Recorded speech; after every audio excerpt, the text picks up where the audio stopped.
అందరికీ నమస్కారం. తెన్నేటి లక్ష్మీస్ కిచెన్కి స్వాగతం. ఇంకా లేట్ చేయకుండా ఈరోజు రెసిపీలోకి వెళ్ళిపోదాం. ఇవాళ మనం దప్పడం చేసుకుందామండి. ఇది ఆంధ్ర స్పెషల్. తీతీగా పుల్లపుల్లగా చాలా బాగుంటుంది. దీనికి కావాల్సిన పదార్థాలు: సొరకాయ ముక్కలు 1.5 కప్పు, స్వీట్ పొటాటో ముక్కలు 1 కప్పు, తీయ గుమ్మడికాయ ముక్కలు 1 కప్పు, మునక్కాయలు 2, కొత్తిమీర కరివేపాకు కొంచెం, బెల్లం 1 కప్పు, చింతపండు 1 కప్పు, ఉప్పు తగినంత, సాంబార్ పొడి 2 టేబుల్ స్పూన్స్, 4 పచ్చిమిరపకాయలు, 1/2 టేబుల్ స్పూన్ పసుపు.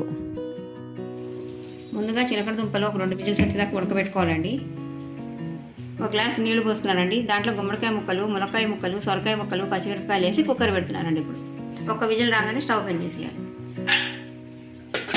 తర్వాత ఈ మునక్కాయలు, గుమ్మడికాయ, సొరకాయ, పచ్చిమిరపకాయలు దీంట్లో పోసేసుకోవాలి.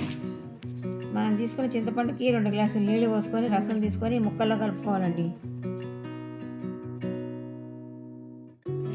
ఇప్పుడు మనం తీసుకుని బెల్లం కూడా వేసేస్తున్నానండి. సాల్ట్ కూడా వేసేస్తున్నానండి, 1.5 టేబుల్ స్పూన్. ఇప్పుడు కొంచెం సాంబార్ పొడి వేయాలి. ఇప్పుడు ఒక 2 స్పూన్ల సాంబార్ పొడి వేస్తున్నానండి. ఈ సాంబార్ పొడి ఎలా చేయాలో నా వీడియోలో ఉన్నాయండి, చూసుకోండి మీరు కావాలంటే.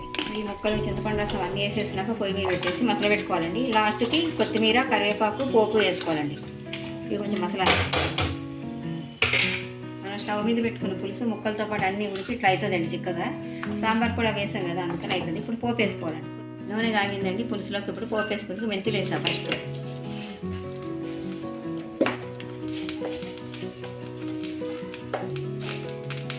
తర్వాత ఆవాలు వేస్తాం.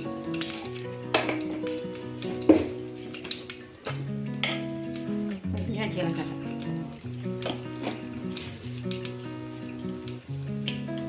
ఒక 2 ఎండుమిరపకాయలు దంచేసుకోవాలి.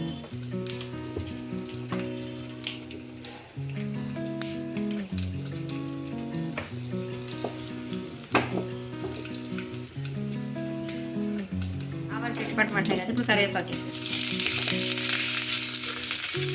కొంచెం ఇంగు వేస్తుంది.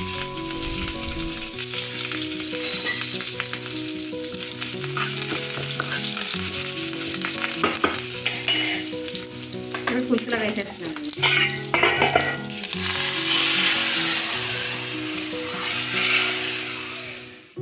కొత్తిమీరని కడిగి శుభ్రంగా తురుగు పెట్టుకోవాలండి. కొత్తిమీర వేసేస్తాను.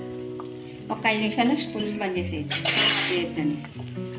ఒక 5 నిమిషాలు అయిపోయింది పులుసు ఆల్మోస్ట్. కట్టేయచ్చు ఇంకా స్టవ్.